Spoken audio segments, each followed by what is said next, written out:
Olá! Para você que está acompanhando a programação da Rádio Defensoria, está no ar o programa A História Contada por Nós, uma iniciativa do Movimento Negro Unificado, da Coordenação Estadual de Política de Promoção da Igualdade Racial e da Secretaria de Estado da Saúde, CESAL, através do Núcleo de Ações Programáticas da Saúde da População Negra, em parceria com a Defensoria Pública Estadual. Na apresentação, eu, Antônia Pedrosa. E na minha companhia hoje, eu tenho a honra de receber um jovem que é ativista dos movimentos pró-juventude e muito empenhado, que é o Elton. Ele está aqui conosco para esse bate-papo e nós vamos falar um pouco sobre a juventude, o mundo do trabalho, os desafios. Vai ser um programa muito legal. Seja bem-vindo, Elton. Muito obrigado, Antônia. Para mim que é uma honra participar desse programa. É importante ressaltar que o programa A História Contada por Nós tem o objetivo de gerar protagonismo e visibilidade às chamadas minorias, que possuem suas vozes silenciadas e sem a oportunidade de ocupar espaços em que sua fala seja validada, assim como ser um lugar em que possamos conhecer o que tem sido feito em prol da igualdade racial, da inclusão, combate ao racismo e qualquer tipo de preconceito, não apenas em datas específicas. Também não podemos esquecer do agradecimento especial ao defensor público Oleno Matos por propiciar esse momento único. Lembrando que você pode acompanhar nosso programa pela plataforma online da Defensoria e no YouTube, no Deezer e no Spotify. Então, Elton, como eu já falei, está aqui hoje conosco o Elton, que é cientista social com habilitação em sociologia, mestrando em antropologia social, fundador do Levante Popular da Juventude em Roraima. E nós vamos falar um pouco hoje sobre o mundo do trabalho e os desafios, principalmente com esse recorte, da juventude. Nós sabemos que se aproxima o dia 1º de maio e é uma data muito significativa para todos os trabalhadores e trabalhadoras, do nosso país e também do mundo.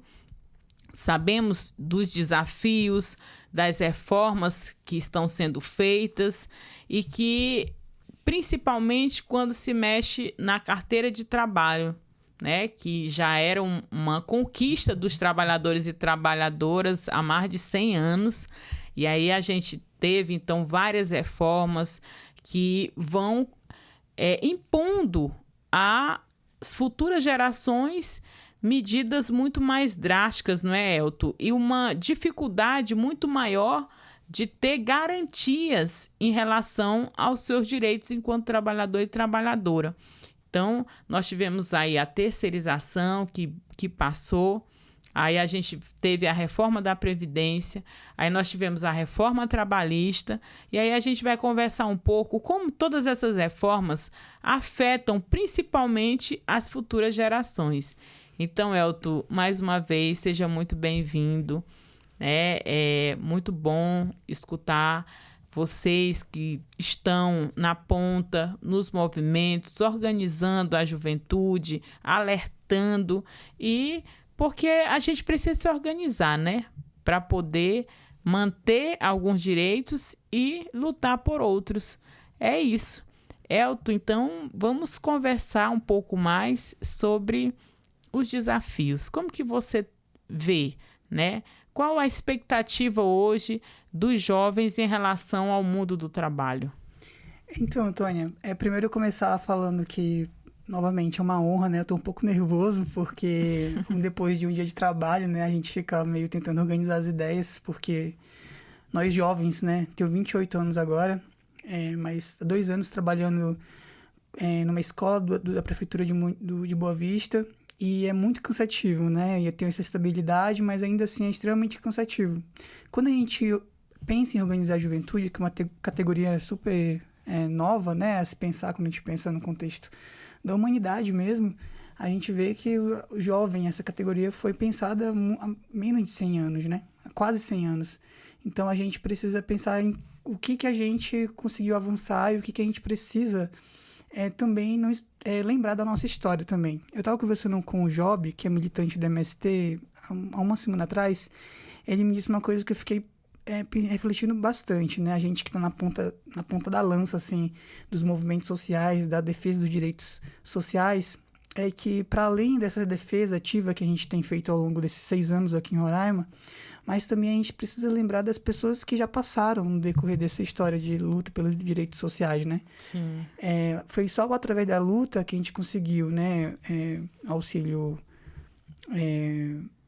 o direito à licença maternidade, agora a licença paternidade, o 13º salário. Então, são muitas conquistas que o povo brasileiro, com muita luta, né, com muito derramamento de sangue mesmo, conseguiu garantir. Mas a gente também não pode se ficar no passado, né? Eu acho que a gente lembrar do passado, celebrar nossas conquistas, não esquecer delas. Eu acho que o 1º de maio vem também com esse intuito da gente lembrar das nossas conquistas, né? Pra gente poder sentir um impulso de que a gente pode conquistar mais coisas, né? E é claro que nesse momento histórico mais recente, a gente teve muitos ataques, né? Depois do golpe da presidenta Dilma, em 2016, a gente teve uma série de ataques aos direitos trabalhistas, né? Eu acho que isso a gente também não pode esquecer, né? Com o governo Temer veio a reforma da Previdência, reforma trabalhista, que aumentou os anos de contribuição, né? E eu nunca esqueço do aumento do tempo de contribuição dos professores, né? Das professoras, que são a classe que mais se adoece, né? Quando a gente pensa, assim, em números, e é muito desvalorizada também, mas quando a gente pensa as pessoas próximas a nós, né? Todo mundo na sua família deve ter uma tia, uma mãe, uma avó, que já foi, que continua sendo. No meu caso não é diferente. Então isso pega muito para mim quando penso que a minha família toda são mulheres, né? E que a maioria são professoras, inclusive, do interior do estado. Então, que acaba que não tá por dentro desse debate, porque passa o dia todo trabalhando, né? Então, a gente que tá organizando o movimento, a gente tem que ter isso no pensamento também, né? Que a gente tá lutando não só por nós mesmos, enquanto juventude, né? Mas também as pessoas que nem estão por dentro desse debate. Nossos familiares e toda a população que segue desvalorizada e não teve esse despertar, né, de como defender seus direitos sociais, que nós somos a maioria, né, a classe trabalhadora.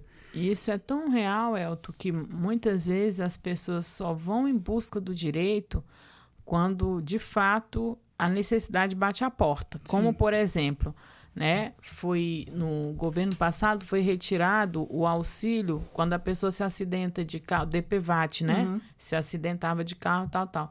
As pessoas nem fazem questão.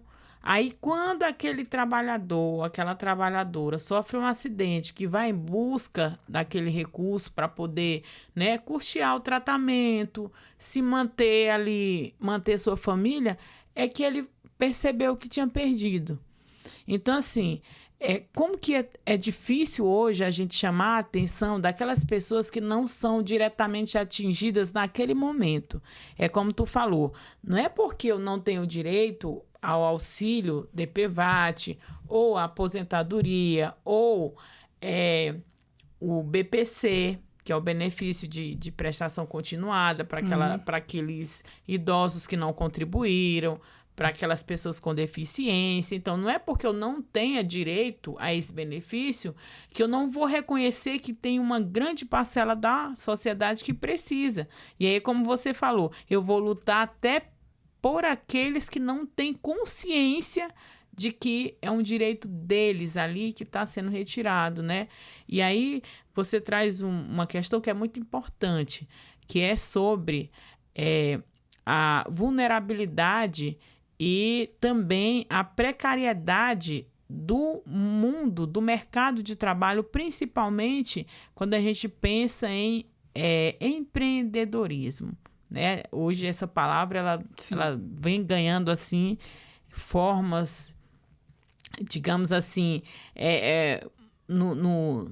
na sociedade como se fosse tipo uma salvadora. E aí esse empreendedor, que muitas vezes é alguém que não tem, às vezes, nenhum ponto fixo para trabalhar, né? Às vezes é um ambulante, às vezes é uma pessoa uma mulher que faz artesanato, enfim. E aí, numa necessidade, como que esses profissionais, eles têm essa seguridade? Ou melhor, não tem, não é? Não tem. Isso é bem complexo da gente pensar, assim, no meu ponto de vista, porque acaba que as pessoas, a gente que teve que se despertar da consciência sobre o que a gente precisa para o futuro, não só para a gente, mas para nossos familiares, para nossos amigos e para as pessoas que estão sofrendo no Brasil afora. Mas as pessoas que estão empreendendo, no meu ponto de vista, são aquelas pessoas que precisam da alimentação agora, urgente, está passando fome, precisa fazer de alguma forma dinheiro para poder alimentar seus filhos, se alimentar a sua família, e acaba que o empreendedorismo vem com essa resposta imediata. Sem pensar muito no futuro, sem ter um planejamento, sem pensar numa previdência, sem pensar no CLT, achar que o CLT é a pior coisa que existe, ser CLT. Então, isso vem colocando, na verdade, as pessoas na internet, eu vejo muito esse discurso de que ser CLT é a pior coisa que existe, né? Que não tem as garantias que tem lá nos direitos trabalhistas, na verdade não servem para nada, porque importa é empreender, fazer fortuna e vende-se uma ideia. E essa ideia... De autônomo, né? Eu sou trabalhador autônomo, eu não trabalho para ninguém, né? E eu vejo isso muito na juventude também, né? Eu tenho 3 irmãos agora jovens, e eles vêm nesse discurso, moram lá no interior ainda, que eu vim lá do Cantar. Então isso é muito perigoso, né? Porque acaba que coloca toda uma série de garantias e direitos que a gente conquistou como os vilões do país avançar, do Estado avançar, né? Então, eu acho que a gente precisa ter esse diálogo com a juventude de que é uma ideia, e as ideias, elas mudam, né? A conjuntura muda muito rápido, então a gente precisa ter essa consciência de que empreender não é de todo mal, mas tem que ter essa consciência de que precisa ter o respaldo. E o respaldo, quem precisa desse respaldo? Não é você indo sozinho, é o Estado. E o Estado está para servir a população.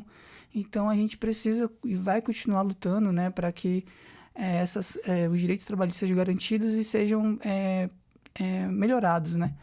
Então esse debate do empreendedorismo, eu acho que a gente precisa parar com esse medo de conversar com a juventude, de mandar real. Olha, empreendedorismo é uma ideia que tá mudando e que você não pode se enganar, não. Isso aí muda muito rápido, né? E você empobrece muito rápido. E esses jogos de azar que tá agora, as famílias... viralizando, né? E as famílias estão empobrecendo, estão ficando extremamente endividadas. Estava assistindo agora um podcast de que famílias todas devendo 500 mil reais, 600 mil reais, porque é um vício, né? Uhum. E é tudo nessa lógica da ideia de que vai prosperar e, na verdade, é só uma armadilha do capitalismo. Né? Sim. E aí você percebe alguns influenciadores milionários, alguns já chegando na casa dos bilhões, com vidas extremamente luxuosas. Sim. Enquanto isso, famílias sendo destruídas. Porque é como você falou, é como se fosse uma ilusão. E aí também tem muito a ideia, não é, Elton, que as grandes corporações, aliadas às mídias, elas vendem para o conjunto da sociedade, né? Que você vai empreender, você vai empreender, você vai ser autônomo, você vai ser o dono do seu negócio, você não vai ter patrão, você vai... né, acordar a hora que você quiser, você vai, enfim. E aí tem essa falsa ilusão, sim, né, que alguns empreendedores chegam a dizer, não, mas eu trabalho por conta. E aí não fazem a relação que nós estamos num sistema capitalista e que ele, de certa forma, não tem autonomia alguma. E aí, como você falou, quando esse empreendedor, né, que não é ruim o empreendedorismo, né, as pessoas precisam trabalhar, então nem sempre vai ter uma carteira para ser assinada. E aí também tem a flexibilização da carteira de trabalho. Hoje em dia quase ninguém quer assinar. Eu estava conversando com um jovem esses dias e ele falou que foi contratado por uma rede de supermercados. Ele passou numa experiência de 6 meses, E dentro daqueles 6 meses, se ele não adoecesse, se ele não tivesse um atestado e tal, é que eles iam assinar a carteira dele por 3 meses, tipo assim, experiência por cima de experiência, sendo que muitas vezes a legislação diz uma coisa e os empresários vão burlando, né, o que diz a legislação e precarizando ainda mais esse posto de trabalho. E eu acho que trazendo também para nossa realidade de Roraima, quando a gente que trabalha em escola, a gente vê muitas situações de pais de alunos, né? Que é muito... Às vezes, a gente, na hora de dormir, a gente fica pensando, né, na nossa vida. Porque muitos venezuelanos que são contratados, assim, por boca e são pagos valores, assim, que não dá para pagar nada. É um salário... E os supermercados, né? Muitos supermercados, esses de bairro, mas também os grandes supermercados, contratam os imigrantes pagando um salário bem abaixo. Do salário mínimo, né? Bem abaixo do salário mínimo. E se vira, né? Tem que fazer outras coisas. Eu acho que isso a gente precisa também debater com a juventude, que são pessoas iguais a nós, né? Vieram de outro país, fugindo da pobreza e tudo mais, mas por que não possuir os mesmos direitos quando está vendendo sua força de trabalho, né? Então, acho que a gente precisa também ter esse debate nesse 1º de maio, né? Nesse momento que a gente está tendo agora. Porque todos nós somos classe trabalhadora, né? Acho que essa divisão de uma fronteira, de novo, quando a gente tem falando da ilusão, ela só vem mostrar que o capitalismo não deu certo e que a gente precisa repensar como que a gente vai lidar com essas situações com outro ser humano, né? Eu acho que o Papa Francisco agora, né, faleceu, ele deixou muitos ensinamentos, né? Então, acho que, sobretudo, os imigrantes, sobre a força de trabalho que vem sendo explorada aqui no Estado, é uma pauta urgente que a gente precisa debater, né? Então, essas pessoas que trazem esses ensinamentos, a gente precisa trazer para o nosso dia a dia, né? De como que a gente vai pensar essa forma de trabalho, superar essas formas de trabalho, de exploração. É complexo, não é uma resposta fácil que a gente vai construir, deu aqui e pronto, vai ser resolvido, né? Eu acho que é tudo um processo mesmo histórico, eu acho que a gente aprende muito com o nosso passado. Então, e aí, só falando que a gente tem que lembrar que essa flexibilidade, né, em relação aos salários, ela vem também depois da reforma trabalhista. Sim. Porque antes, o mínimo que um trabalhador deveria receber pelo seu trabalho era um salário mínimo. Então, a partir da reforma trabalhista, que se vende a ideia, não, você vai empreender, você faz seu horário. Começa e aí com o patrão e vocês vão entrar em um consenso. Vem essa flexibilidade de dias trabalhados e também de redução de salário, o que vai vulnerabilizar ainda mais as famílias, não é, Elton? Sim.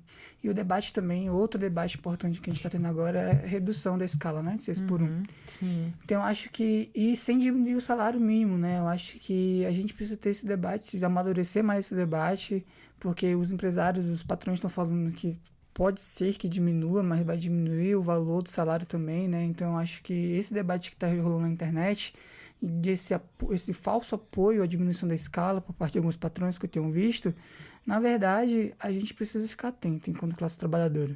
Diminuir sim, aumentar o salário mínimo, porque segundo o Diese, né? O salário mínimo deveria ser quantos mil, tu lembra? R$6.000 para que uma família tivesse condições, né, de vida de acordo com o que preconiza a Constituição Federal, né? Sim. Que é ter moradia, alimentação, lazer, saúde. Mas, Elton, todas essas questões são importantes.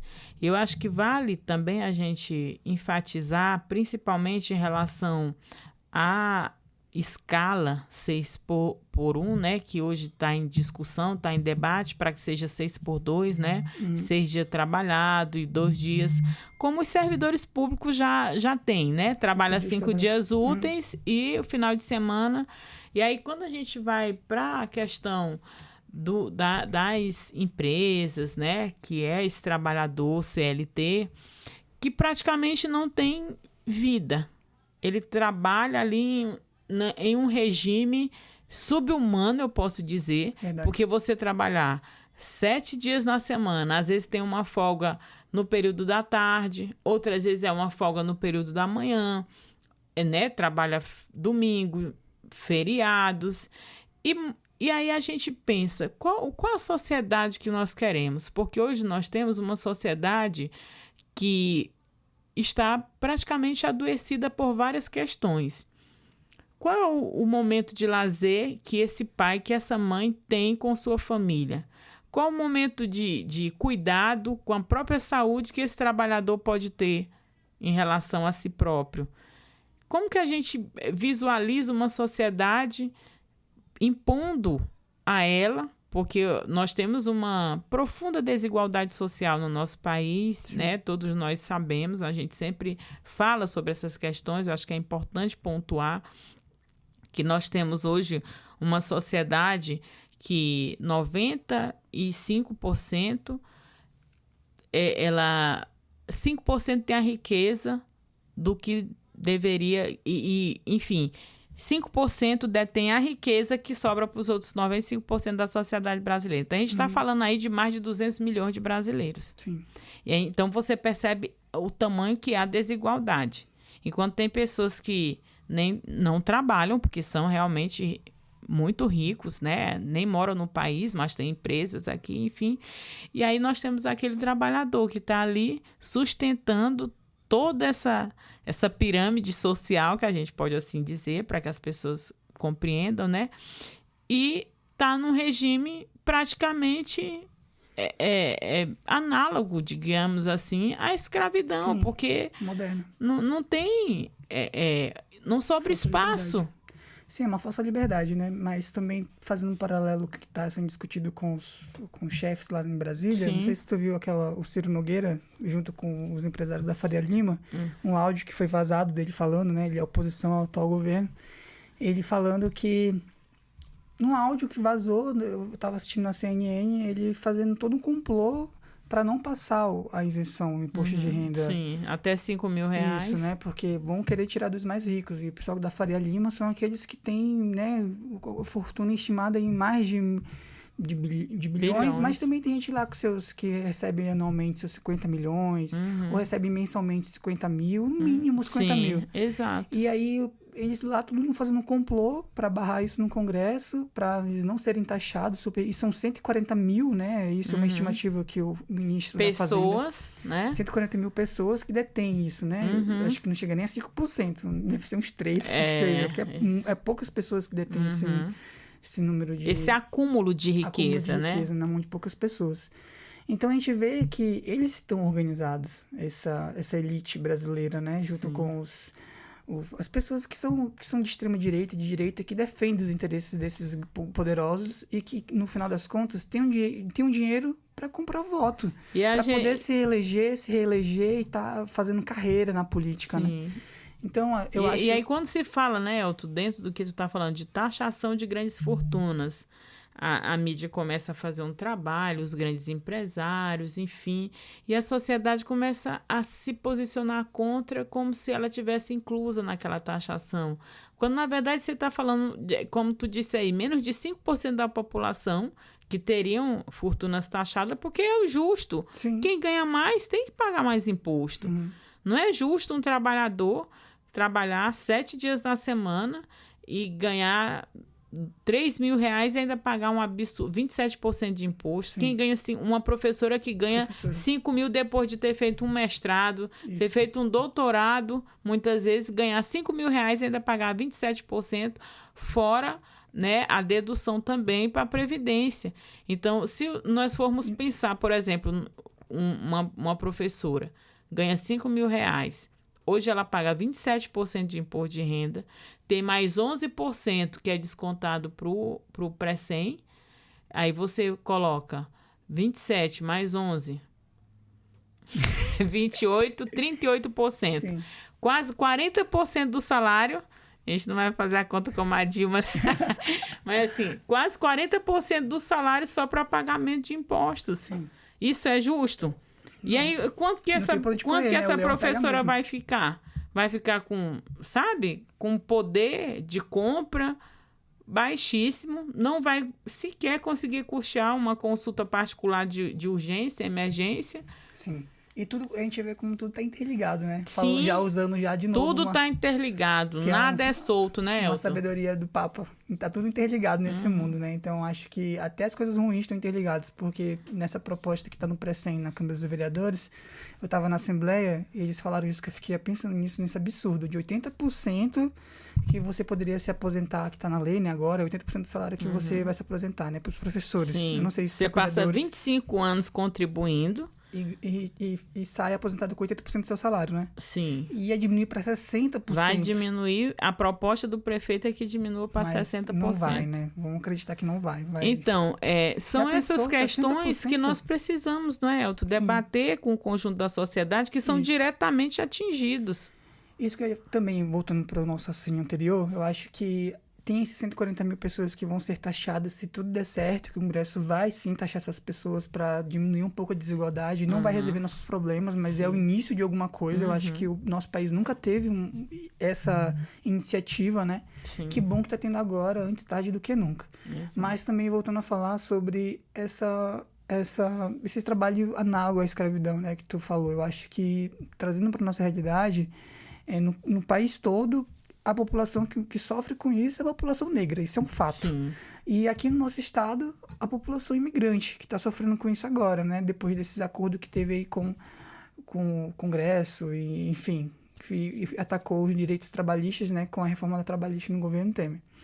Então, eu acho que a gente precisa voltar a falar disso, né? Então, e voltar a falar de tanta coisa que a gente está falando agora nesse 1º de maio, né? Teve vários motes que foram, né? Várias motes que foram definidos para esse 1º de maio, para a gente tentar debater com a sociedade de que ela não vai ser taxada, né, como a parte da mídia na internet e também alguns grupos aí que são oposição ao governo vem falando.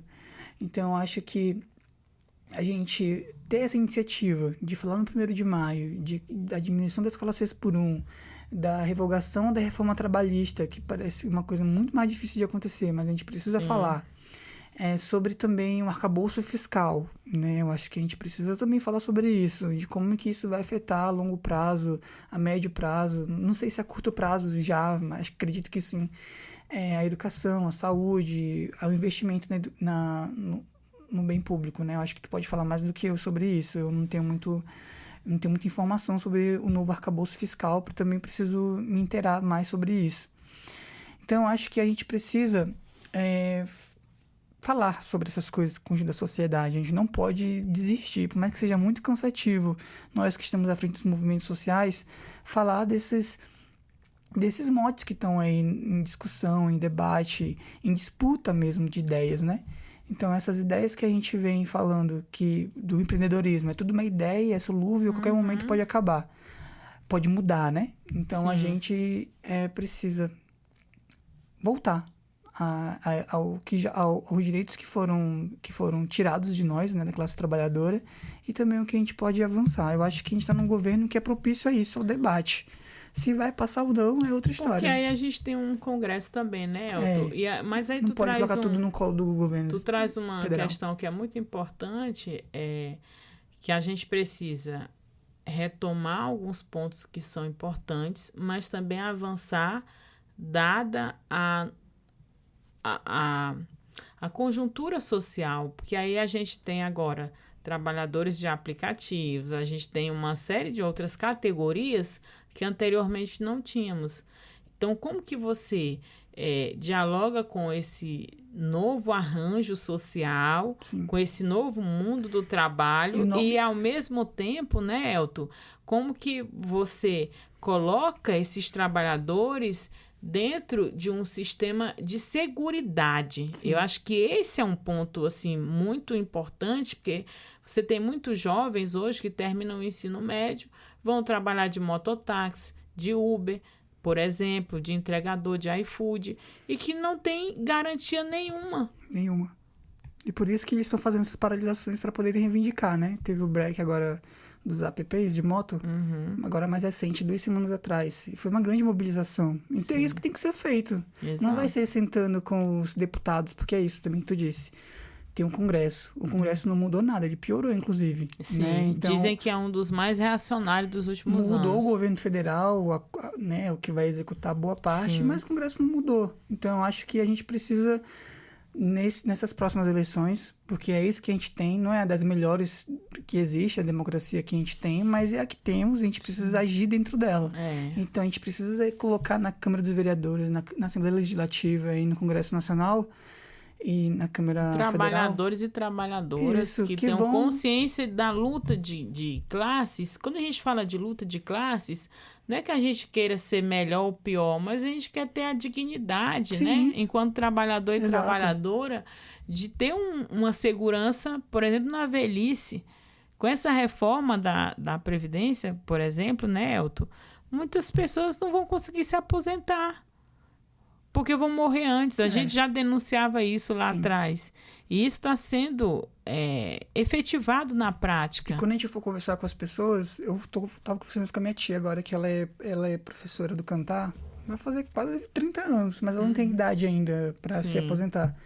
E aqui no município, se eu não me engano, na Assembleia foi dito também que ia aumentar a idade mínima de 50 anos para 57. E progressiva, né?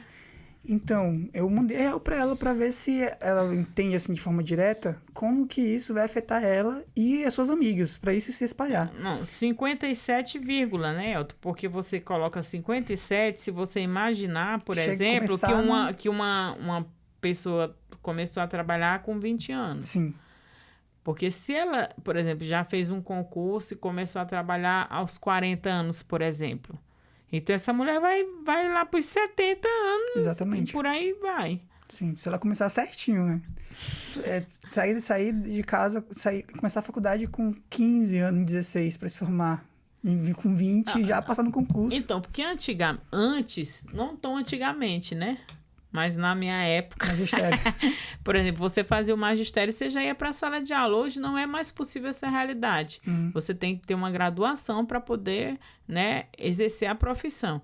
Então, aí você imagina que a pessoa já vai entrar, se ela terminar o ensino médio com 17 anos, aí mais 4 anos de faculdade, né, graduação, já vai para 17, 18, 19, 21 anos. Ok. Aí vai esperar um concurso. Às vezes não vai ter com 21, mas vamos supor, vai entrar com 25 anos. Ainda está numa idade razoável. Sem falar que a gente tem uma grande parcela dessa população adoecida por conta das condições de trabalho, né? O assédio no ambiente de trabalho, uma sobrecarga desproporcional, burocrática, salas lotadas. Então, tem todo um conjunto que leva esse profissional a adoecer, inclusive a baixa remuneração. Isso porque é um dos profissionais de nível superior com o menor salário que tem. Ou seja, a gente tem até metas no Plano Nacional de Educação que diz o seguinte: um profissional da educação, ele não pode receber menos do que um profissional com ensino técnico. Por exemplo, se a gente for para o judiciário, nós temos técnicos com ensino médio que passaram no concurso que ganham muito melhor do que um professor com nível superior, com mestrado, entendeu? Dependendo do tempo de carreira, até aquele profissional com doutorado. Ou seja, é muito desproporcional. Existe uma grande desvalorização desse profissional hoje, né? Sim. Eu fico pensando de novo na minha família. Você como graduado, né? Sim, e eu não sou licenciado. Não exerce bacharel. no momento, né? Sim, eu sou bacharel para fazer pesquisa. Mas eu penso na minha tia que fez o magistério e trabalhou lá na Vila São Raimundo, lá no Cantar, no interior. Ela começou nessa idade, só que até ela teve filho muito nova, não teve mãe. Então, são várias coisas que não fizeram ela seguir esse tempo ideal que a gente estava conversando para poder a pessoa se aposentar aos 50 anos, por tempo de idade mesmo, né? Da pessoa para poder se aposentar. Então, isso é a vida dela. Tem outros atravessamentos na vida das mulheres, mãe solo, né? Exatamente, que não tem irmã, que não tem uma rede de apoio. E são várias, que no caso dela teve a rede de apoio que minha mãe e minha outra tia cuidaram dos filhos dela, para ela poder estudar e trabalhar, etc. E hoje ela vive razoavelmente bem porque ela tá doente, tá muito doente. E por conta da sala de aula. E ela nega, até onde ela dá, até ela ficar acamada, hipertensão, pressão alta, e muito por conta da carga exagerada de trabalho, né? E isso volta de novo para nossa conversa sobre não ter tempo para o lazer. Sim. E quando tem o tempo para o lazer, é julgar. Aí vem outra coisa, né? A mulher julgada pela sociedade porque tem que se divertir, porque não tem um marido, porque não tem uma estabilidade de ter um companheiro ali, um homem para poder ser o alicerce. Ela sofreu muito dessas críticas sociais, esses julgamentos. Então isso é muito sério quando a gente tem, de novo, esse despertar da consciência de entender que a nossa mãe, a nossa tia, a nossa avó não só serve para trabalhar, ela precisa sim ter lazer, precisa sim ter uma vida, precisa sim viajar. Minha tia nunca saiu de Roraima para nada. Minha mãe, a gente viajou junto, mas por iniciativa minha, quando ela ficou doente de Covid, né?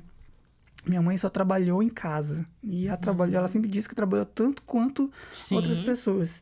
Hoje eu tenho essa consciência, mas normalmente as pessoas não têm... não remunerado, não reconhecido. Normalmente as pessoas não têm essa consciência. As pessoas têm só... É fácil julgar, dizer que tá indo pro forró, que tá indo se divertir, que não tem marido, que não consegue... Ela escutou muito isso, não consegue segurar o marido e só vive pro trabalho, o tempo que tem livre só presta pra ir pro forró. E esse tipo de julgamento, eu passei minha infância e minha adolescência, quando a gente morava junto, ouvindo isso. E é muito doloroso também para ela, porque fica à mercê desse julgamento. Então, nós, enquanto jovens homens, e temos as nossas dificuldades, mas quando a gente faz esse recorte para as mulheres, é muito mais cruel, muito mais cruel. Ainda mais ela que teve 4 filhos. E teve com muito apoio das minhas tias e da minha mãe, que só são 2, e não teve mãe. Não ter mãe... Eu vejo assim, não é a pior coisa que existe. Não consigo imaginar. Eu não tive pai. Ele foi pescar e não voltou. Mas é a realidade hoje de muitas famílias. Minha mãe segurou as pontas, assim como minha tia Tete, minha tia Nega. E elas deram exemplo, né? De que tipo de pessoas devemos ser. E aí cada um faz as suas escolhas no decorrer da vida, né? Então acho que a gente precisa também, nesse mundo que a gente vive da superexploração, valorizar ainda mais o trabalho das mulheres. Porque minha tia tem dupla jornada, ela é concursada da Prefeitura de Boa Vista e também do Cantar. Faz essa viagem todos os dias, há mais de 20 anos. E vai fazer mais de 20 anos agora. E é mãe e avó. E agora você é bisavó. Então, e super jovem. Então é muita carga. Isso é recorte da minha família. Imagina as outras histórias das pessoas que compõem a sociedade, que levam a sociedade nas costas. Essa é a verdade. Né? Então é muito complexo. Então o mundo do trabalho... E isso, pensa no Brasil, na nossa sociedade. Quando a gente leva agora para essa nova ordem mundial que está surgindo, com o maluco lá do Trump falando as coisas absurdas e as pessoas empobrecendo no redor do mundo, porque o que ele diz muda todo... Cai a bolsa de não sei de onde, cai a bolsa no redor do mundo. Então, isso influencia... São tempos de globalização e muitas complexidades, né, Elton? Isso influencia tudo, o mundo todo. E aí você traz um recorte que é importante falar sobre o gênero e também sobre a juventude, né? Porque quando você pensa que há 10 anos atrás ainda tinha alguma segurança, e aí, como a gente está falando, as questões elas vão mudando, a sociedade ela não é estática e nós também não somos, né? A sociedade somos nós. E aí a gente... não acompanha, então, essa mudança. E a gente vai lidar com muitos problemas, né? Muitas pessoas com problemas psicossociais e que esse mundo do trabalho não contribui, porque 5% da população quer acumular e não se preocupa se aquelas pessoas que estão trabalhando exaustivamente terão condições de alimentar a sua família, terão condições ao lazer, né, terão condições de cuidar da saúde. Então, é por isso que eu acho que é importante esse debate, Elton, para que a juventude, as mulheres, os trabalhadores e trabalhadoras que possam nos ouvir tenham essa consciência de que a gente só pode mudar essa realidade quando a gente se organiza em coletivo, quando a gente luta, né? Sim. Porque os representantes, apesar de não serem tão sensíveis, mas eles foram colocados por esse povo, por essa população. Então, a partir do momento que essa população tem consciência do seu direito, do papel do representante, ela também vai cobrar. Por que você votou assim? Porque você votou desse jeito, hoje eu não tenho um benefício, eu estou adoecido, eu não tenho, né, o DPVAT, enfim. Então, eu acho que esse papel, né, de levar a informação, de dialogar, de estar em rede, em coletividade, ele é muito importante, né, Elton? Muito importante, porque a gente vem de uma... A nossa história é marcada por revoltas. Eu acho que é um erro que a gente tem também de esquecer a nossa história, de achar que tudo que aconteceu no nosso país aí todo mundo assistiu, né? Todo mundo assistiu sem fazer nada. Teve até não lembro o nome do autor agora, que falou sobre aquela revolução que teve lá de 88, do Brasil Império pro Brasil... Hoje é dia 22, né? De abril. Sim. E aí ele falou que o povo brasileiro assistiu bestializado. Eu não lembro o nome do autor agora, tu lembra? Que o povo assistiu a saída do Império com os militares chegando no poder e o povo não fez nada. Na verdade, o povo estava sim fazendo muita coisa. Depois disso, teve muitas revoltas. E a gente continua aqui. Mas é isso, não é a maioria. Nunca foi a maioria. As pessoas, nós que somos na resistência, na linha de frente. Então, esse trabalho, aos poucos, de formiguinha mesmo, da gente conversar com as pessoas, convencer elas de que é possível sim organizar um mundo novo, de organizar os ideais e outra forma de organizar a sociedade, ela é possível, mas não depende só de mim ou da Antônia. Mas é isso, muitas pessoas acabam querendo terceirizar para vocês que vocês têm que resolver isso. Nós somos nós, né? É, isso. E isso eu vejo aqui em Roraima. Muitas pessoas da universidade, colegas meus também, que estão fazendo seu mestrado há algum tempo já, que estão no seu doutorado, que quando olham pra gente e falam, mas tu continua fazendo isso? Tipo, tu não cansa? Tu vai ficar fazendo isso até quando? Foca em outras coisas, que o mundo vai continuar girando e tu vai ficar pra trás. Eu escutei muito isso dentro da academia. Se tu e outras pessoas pensam assim, ninguém vai, né? Sim, e é fácil contrapor esse argumento, né? Porque pra gente que acredita realmente que é possível fazer alguma coisa, e a gente vem fazendo, né? Sim. Então, mas com ações concretas, com ferramentas de transformação social concretas, não só no blá blá blá de ficar fazendo manifestação, não é só isso. Sim. Porque o 1º de maio acontece uma vez no ano, o 7 de setembro, com o Grito dos Excluídos também é só uma vez no ano. Tem que ser ações contínuas. Aí se vai ter muita gente, se vai ter poucas pessoas, aí isso vai recortando o seu movimento, recorte do seu movimento, recorte do tempo que você está vivendo também, do governo federal, Sim. estadual, municipal, que também nós estamos vivendo. Então são muitos recortes para você levar em consideração e não se adoecer também, achar que tudo depende de você para fazer as coisas acontecerem. Elton, antes da gente finalizar, eu queria que tu falasse um pouquinho sobre o 1º de maio, sobre a frente, né, Brasil Popular, quais movimentos estão compondo, vai ter programação, né, para que as pessoas tenham uma página para as pessoas acompanharem. Fala um pouco pra gente. Tá bom. Então, a gente começou essa organização do 1º de maio chamando, através de um grupo que a gente tem, da Frente Brasil Popular. A Frente ela é uma organização que surgiu, se tu lembrar também, me ajuda, lá em 2011, na nível nacional. E aqui em Roraima começou em 2015, 2016, né? E aí a Frente Brasil Popular vem com essa ideia de fazer uma unidade com todos os movimentos populares do nosso campo político, né? De movimentos sociais, sindicatos, partidos políticos. Mas, como tudo na vida, às vezes a gente não consegue fazer essa unidade porque tem opiniões, né, diversas. Isso, e acaba que não converge, acaba que se diverge mais. Então, a Frente continua, tem um grupo lá no WhatsApp e tudo mais, no campo da ideia também, mas também no campo da ação. Acaba que a gente consegue aglutinar muitos movimentos, e a gente vai fazer o 1º de maio a partir dessa iniciativa da Frente Brasil Popular, que o Levante, o movimento que eu faço parte, compõe, né?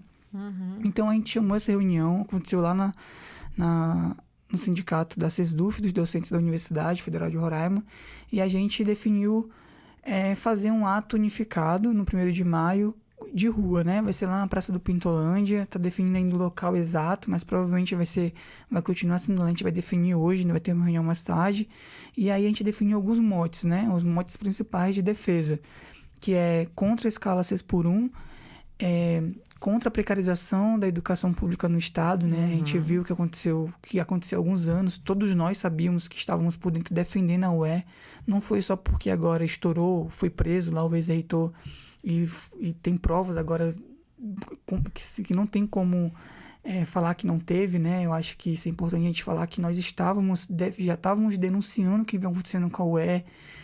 Tem um professor também que ele falou que o último polo da UE que tem agora em funcionamento é em Roraimópolis. Estão fechando. Os outros polos foram fechados, né?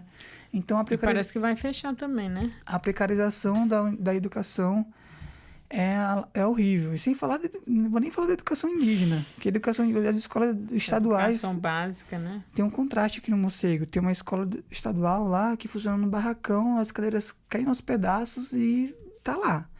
E a escola da prefeitura, que é uma escola bonita, uma infraestrutura boa e tudo mais. Então é um contraste, né, de como que a educação escolar indígena estadual ela é extremamente abandonada.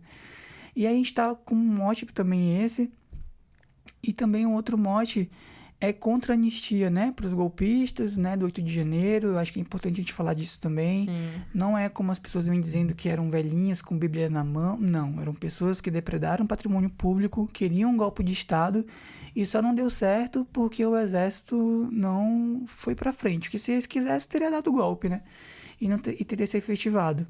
Então, tem um governo eleito, a gente conseguiu superar esse momento da nossa história e as pessoas precisam sim pagar, porque foi um crime, né? As pessoas defendem tanto que os criminosos têm que ser punidos, então agora é a hora de dar exemplo. E um crime que planejou, inclusive, a morte do presidente, do vice e de ministro do Supremo. E um crime que, se tivesse sido efetivado, muitas lideranças, muitas pessoas também perderiam suas vidas. Com certeza. E aí acho que é importante... a gente lembrar do que foi, né, a ditadura. Sim. Aí o filme que ganhou o Oscar, né? Exato. Que traz a gente fala Ainda Estou Aqui, porque retrata essa realidade, que muitas vezes até pessoas de um padrão mais alto da sociedade, por divergir da opinião de militares que estavam no poder, sumiram, simplesmente deram um fim. Imagina nós. Então, assim, é uma situação bem delicada que as pessoas precisam tratar com a seriedade que, de fato, ela exige. Exato. Não é, Elton? Não é, não, foi uma baderninha qualquer. Não foi parte de um plano. Eu até concordo, Elton, que grande parte das pessoas que estavam ali naquela baderna, eles foram, tipo assim, eles não sabiam, de fato... O nível, né, do projeto que tinha, porque eles realmente não tiveram acesso. Sim. Mas eles foram pessoas importantes para que eles pudessem efetivar o que eles queriam. Então, Concordo. Essas pessoas foram, tudo bem, né, e queriam que quem não ganhou no voto, a gente vive numa sociedade democrática, mas não é porque é democrática que pode tudo. Ou seja, nós temos leis e as leis precisam ser respeitadas. Sim. Eu acho que esse, né, é o ponto que a gente precisa discutir. Não é porque eu vivo em sociedade, eu tenho meu direito, que eu vou matar outra pessoa, que eu vou bater na outra pessoa. Eu tenho meu direito, mas eu também tenho meu dever. E a gente vê até onde só rapidinho, Tônia, a gente vê até onde esse discurso chega. Eu tenho um tio que mora lá no Cantar, que postava assim, pronto pra guerra, meu capitão. Pronto pra guerra, assim, tudo ou nada. Então, é preocupante, né? É uma coisa absurda. E guerra não é bom pra ninguém, né? Sim. A gente não quer guerra. Aqui no Cantar. Então, imagina o povo lá no Sudeste, lá no Sul, que é mais perto ali de Brasília, né? Que nível de organização tava. Aí, além desses motes, né, que é importante a gente lembrar, também tem tem mais 2 motes principais, que eu não tô lembrando agora. Tem a escala, né? Assim, contra a escala 6x1.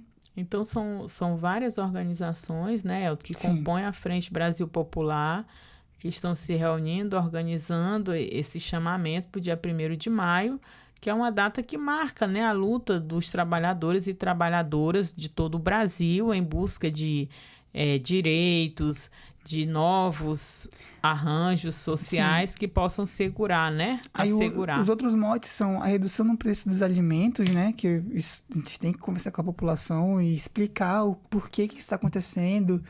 São muitos fatores, não tem como colocar no colo só de uma pessoa. E também em defesa da reforma agrária popular e contra o marco temporal. A reforma agrária popular no estado de Roraima, porque a gente vê aí a Dilma daqui de Roraima, né? Que foi exonerada do Iteraima, né? Que foi várias denúncias, a grilagem, né? No nosso estado pegando todo mundo. E também o marco temporal, que ainda está em pauta, está na conciliação no STF. Então, nós também somos contra essa tese aí do marco temporal, né? Os indígenas não existiram a partir de 88, né? Inclusive, hoje é uma data simbólica que a gente fala que o Brasil não foi descoberto, ele foi invadido, porque já tinham habitantes, né? Os povos indígenas já habitavam esse território. Então, é muito importante que o conjunto da sociedade tenham essas informações, que repliquem, né, Elton? E falar sobre o alimento que atinge diretamente a mesa dos trabalhadores. Por que não essa redução por parte do governo federal não está chegando na mesa? E aí entra a autonomia dos estados e municípios, né? Porque a gente tem diversos impostos e alguns são de responsabilidade dos governos estaduais. Então, a população precisa compreender por que a alta do combustível, né, a alta dos alimentos, apesar do governo federal faz uma propaganda, aí quando chega aqui não baixa, o que acontece? Então, tem muito ainda a ser discutido, ser conversado, para que todos compreendam, não é? Sim, eu acho que até nós mesmos, né, ter essa compreensão, porque falar que a culpa é de um, falar que a culpa é de outro, é fácil, né? Não resolve, é fácil falar, mas não resolve nada. Então, acho que a gente precisa também ter essa compreensão enquanto liderança de movimentos para poder dialogar com a sociedade. Porque acaba que nos grupos que eu tô aí, enfim, de servidores, falam cada absurdo do governo federal e do governo estadual. Sem compreender, sem compreensão nenhuma, zero. O nosso tempo que já está acabando, eu gostaria de agradecer imensamente a participação do Elton Carvalho, que é um ativista da juventude, do Levante Popular da Juventude, está na construção do 1º de maio, né, junto à Frente Brasil Popular aqui em Roraima, e dizer que você é sempre muito bem-vindo. Obrigado, Antônia. Eu que agradeço o convite, viu? Mais uma vez. Semana passada teve o Vitório, né, do nosso cursinho também. Foi semana passada? Acho que tem umas 2 semanas. Mas sempre é importante e gratificante estar contigo. A gente sempre está aprendendo, né? Como diz Paulo Freire, a gente sempre está nesse processo de aprendizagem, né? Ninguém sabe de nada. Então, é isso. E o Paulo Freire também fala pra gente que é importante esperançar, né? Isso. Que é isso que a gente vem fazendo. Esperançar nada mais é do que você não estar preso apenas à utopia, mas você ter ação para que você persiga, né? Acho que a utopia é importante porque você vai perseguir o ideal de sociedade que você quer, né? O que você deseja para você e para o conjunto, né, de todas essas pessoas. E o que se vê de nós sem as pessoas que acreditam também, que comungam desses mesmos sonhos, né? Exatamente. Então, lembrando, um agradecimento também especial para você que acompanha, que ouve através das plataformas digitais da Defensoria Pública o programa A História Contada por Nós, seja no YouTube ou no Spotify. Gratidão. Lembrando que o programa A História Contada por Nós tem como objetivo falar sobre todos os assuntos que nos atravessam enquanto pessoas negras, mostrando os dados, identificando as causas, pois só assim poderemos avançar rumo à igualdade racial e por uma sociedade sem nenhum tipo de preconceito. Uma iniciativa do Movimento Negro Unificado, da Coordenação Estadual de Política de Promoção da Igualdade Racial e da Secretaria de Estado da Saúde, CESAL, através do Núcleo de Ações Programáticas da Saúde da População Negra, em parceria com a Defensoria Pública Estadual. Até a próxima. Afroabraços.